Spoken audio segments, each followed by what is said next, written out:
And in the final part of this video saga, I'm going to talk about the other brands of reeds that we stock here, and the other very popular brands amongst the saxophone players' sort of vocabulary, if you like. So we're talking about Rigotti, Francois Louis, Selmer reeds, and Alexander reeds. So first of all, let's talk about Rigotti. Now, they're a well-recognized brand of reed, and they're also associated with making other bits and pieces such as pads and tools for wind instruments. And they control their own plantation, the Var region in the south of France, where a lot of other reeds come from, actually. But unlike Van Doren and D'Addario, the choice of cuts is just a little bit simpler, which certainly makes it easier for us guys. And I'm going to concentrate purely on the Rigotti Gold, which is sort of by far and away the most popular brand, or sorry, cut that they do within their reeds. They do a couple more, I'm not going to mention them right now, but let's focus on the Rigotti Gold for a minute.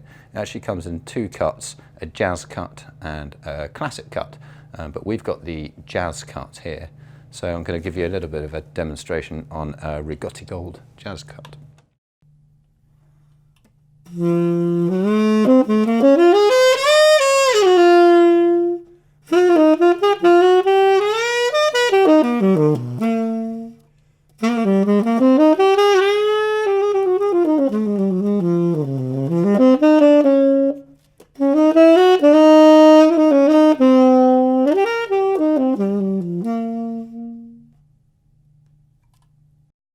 I really like this reed.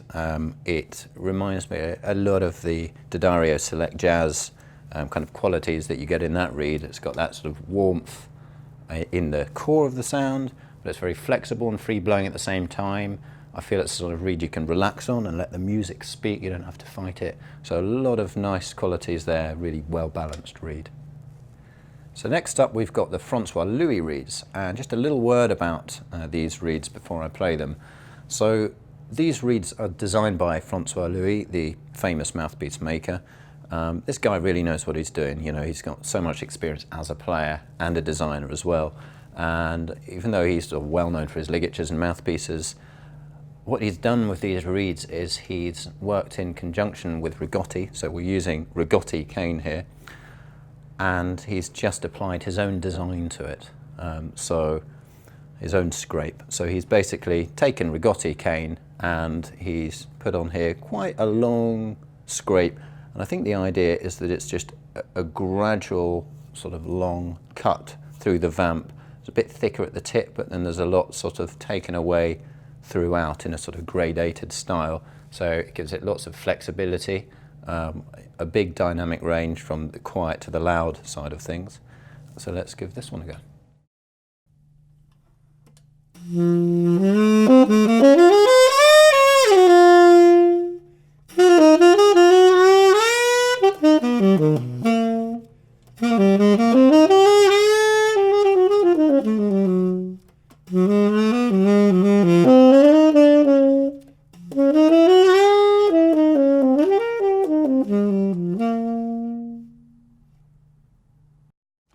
Yeah, so I think it's got all of that in there. I find there's a certain amount of resistance in the reed at the moment. It's fairly fresh and needs perhaps a little bit breaking in, but I can hear the potential in there and feel the potential for that big dynamic field, as I mentioned there. So next up we've got Selmer reeds. Now of course Selmer are so well known for their instruments and then their accessories, the ligatures and mouthpieces, but they've decided to try their hand at growing reeds, or making reeds. It's their own plantation for the cane, somewhere in the south of France. Of course it's top secret, Selmer never tell us these things, they're very good at that. But the reeds are very impressive. They're slightly different from the norm in that they use wild cane as opposed to the opposite of wild cane, which I'm not entirely sure what that is. But they've got their own particular sound, a certain sort of resistance and core in the sound. They've developed these reeds alongside all the professional players that you might expect Selmer to use in their R&D. So it's not just come out of nothing. These reeds have been properly thought out. So let's give this Selmer reed a go.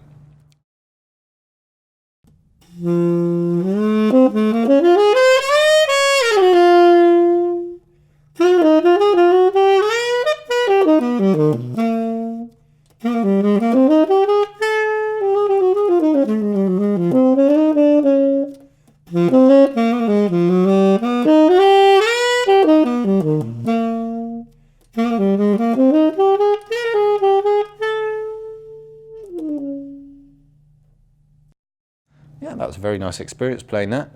It's got a nice resistance to it without being ridiculous, and you can still control those quieter dynamics and sort of maintain that darker core in the sound.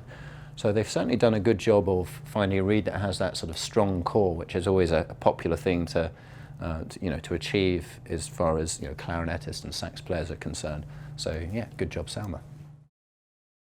And finally in this video I'm going to talk about Alexander reeds. These reeds are grown in the Var region in the south of France, like a lot of the other reeds that we've spoken about. And they came into being as a response to the feeling that some of the big name manufacturers sort of lack in consistency to a certain degree. So they're divided into 4 cuts. You can see 3 here on the demonstration table. We're focusing on these 3 in our stock at the moment, and namely they are just the standard Superior, the yellow tin, the Superior DC, that's to say double cut, and the New York. There is also a red box, a classic cut, a little bit more geared towards classical players, you might say, and just currently at the moment we're not stocking that, but it's still a great reed. So let's start with a little bit of a demonstration of the standard Superior cut. And I start with this one because this was the first reed they developed, and it's the most free-blowing of all of the reeds. It's got a big, long, flexible vamp, a lot of material removed, so it's very flexible and free-blowing. It's got a nice sort of core to the sound, but overall it's got a sort of liquidy brightness. So let's give this a go.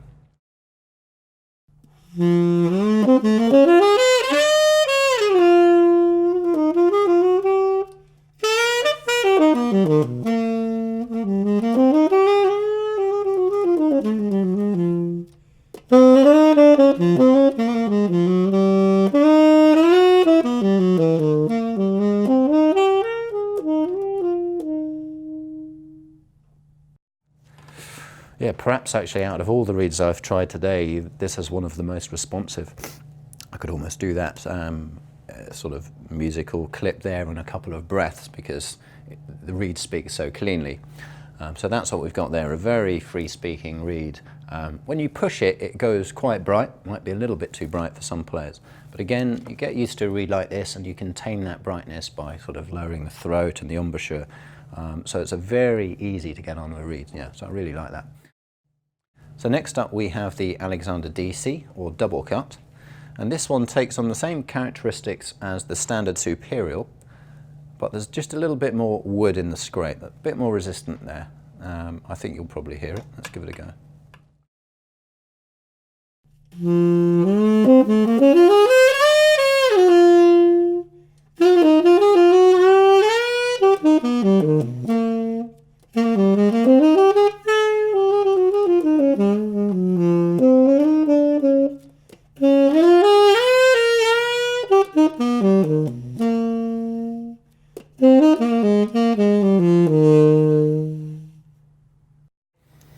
Yeah, so a lot more resistance there, a darker sound, a little bit huskier. It feels, from the player's point of view, similar to the other one in that you know that you're playing the same brand of reed, if that makes sense. But there's definitely something more in the cane just giving you that extra resistance to push against. So this would work if you're trying to retain just a little bit more depth and darkness in the sound without going sort of too bright too early. And finally, in the Alexander reeds, we've got the NY, or New York. This one is even more resistant, again, than the double cut reed. It takes on a sort of harder tonal quality. There's a lot more sort of power and edge at your disposal. So for the more sort of powerful blowers who really like to push the air current through the sax, this could be worth considering. Let's give it a go.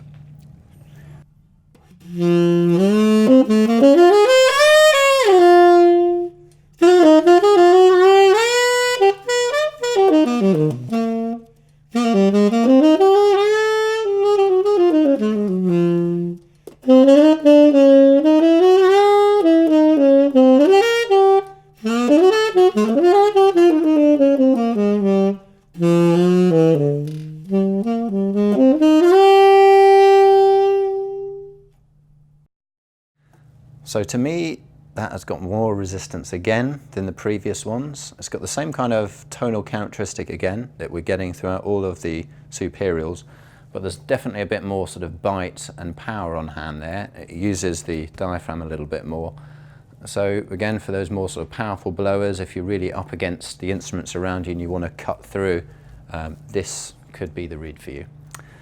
So we're at the end of the line in terms of all these other reeds and in terms of this series of videos, other than a separate video on synthetic reeds. Just a little final thought, if you like, in terms of everything I've said today about reeds. There's been a lot of nitty-gritty in terms of getting into the depth of each individual cut and those slight variations in sound and resistance and all the things I've been talking about. But ultimately, what I would beg you to do and urge you to do is find the right reed for you. It can take some time, you know, it can even take a matter of years in terms of going through them all and really settling down on a reed. But I think it's very important to find a reed that just works for you, where you don't have to fight the reed, it doesn't get in the way of the setup, it's just there, it responds beautifully, it's nice and flexible sounding, and it allows you to get on with the music. There are some that I've tried today where I've fought a little bit with them, just because they're not my first reed of choice, so it's always going to be a little bit of a challenge. But the ones that sort of speak to me, if you like, are the reeds where I can just relax and allow my sound to come through and make music, which, after all, is what it's all about.